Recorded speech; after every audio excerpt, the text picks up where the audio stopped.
else will break your heart. I'm never gonna hold you back. I'm always gonna have Hey, beautiful people. Greetings from Chattanooga, Tennessee. That's where I just finished having dinner. I left Kansas City, 14 hours ago, and I'm ready to be done driving, but I'm not. So bear with me. This one's going to probably be short and sweet. I do have to call out, though. It's the 21st of the month, so I get to celebrate however many months that is. If it was 40 in July, August, September, October. So 43 months, bet free for me today. Woohoo! Okay, here we go. Anonymous says, you can see further in the dark than in the day. I guess I'm going to find that out as I try to get through Atlanta tonight. Looking back over our lives, we can often see patches of light and dark, clusters of event that we remember as good times or bad.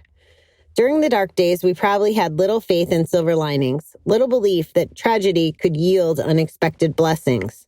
In fact, we may have been angry to anyone who suggested to us to look for the good side. And when we were showered with blessings, even if they were right in our face, we probably couldn't see them for what they were. We simply didn't have the tools. All we could do was keep alert for the downside and spend so much attention looking for pitfalls that we overlooked the good. But today is different. When we look back, the past is not so shadowy as it once was. There were moments of clarity and focus, especially during the dark days. One of those moments was probably in the beginning of our recovery. The moment we began to realize we can no longer live like we had. The moment we began to choose life over death. We are continuing to choose life every day in our recovery. And by this choice, we are creating light even in our darkest days. Today, let me find the light in my darkness. Help me believe that it's there. Well, this is a good one. And the timing couldn't be better because I got the news yesterday that I did not qualify for financing for my RV. And then I got the news today that some money stuff I was trying to handle just wasn't working out. So the RV I went into, I've had a plan. I want an RV for summer of next year when I move out of my apartment. But then I fell in love with this one in Denver. But I did approach it with, okay, maybe I'll get it, maybe I won't. And if I don't, then the timing isn't right. And I guess I just have to chalk it up to the timing isn't right. And I'll be honest, I'm a little disappointed, but I'm also a little relieved. And I can see the bright side, okay, there won't be as much stress in trying to figure out how to get out of my apartment in 2 months versus 8 or 9, however many it is. As you can tell, I can't count today. I had to use my fingers to get from July to October. It's so sad.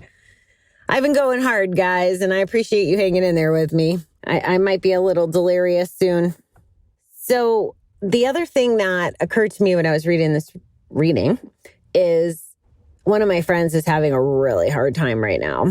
Really hard time.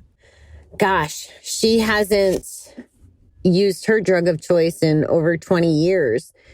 And she sounded so bad today on the phone that I actually asked her, if she went back. And she hasn't, thank God. But I can hear that this is a really bad time for her. And now, as an outsider looking in, it's real easy for me to say that I know that this has value and purpose, especially with my given mentality. But I could really relate to her in this situation, as I read this, that, she's going through her dark time. And I know she'll come out better for it on the other side. I'm not going to say that to her right now. I do know better than to, preach or whatever. I have to practice empathy.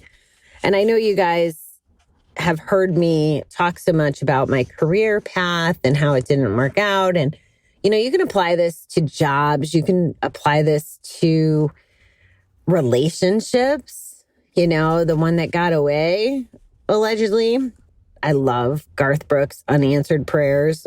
That song kind of captures the essence of this reading. And it's true. We are capable. I won't say we do. We are capable of ending up happier on the other side when we get to the other side. And if we have the right mindset. And that's why doing our recovery stuff every day and our self-care stuff every day helps prepare us for these times so that we can see the light and not just the dark. Another thought that just popped in my head as I'm chatting with you here is when we lost Oscar, it freaking sucked that he got stolen sooner than we wanted because of COVID. But I also think about the life that he was living and some of the circumstances he had to deal with. And for him to be with his God instead of some of the crap he's been dealt in life, maybe there's light in that. I can't really speak that way. And some of that is, perspective, half full, half empty glass and all that good stuff. And obviously I don't wish anyone to be gone. I just really don't.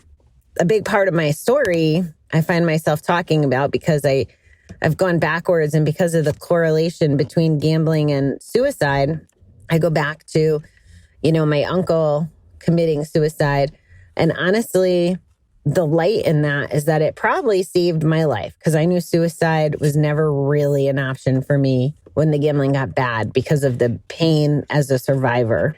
And I hope that people can get that message without having to go through the loss of someone or the grief or the experience of losing someone to suicide, because it's freaking horrible. Like it's horrible.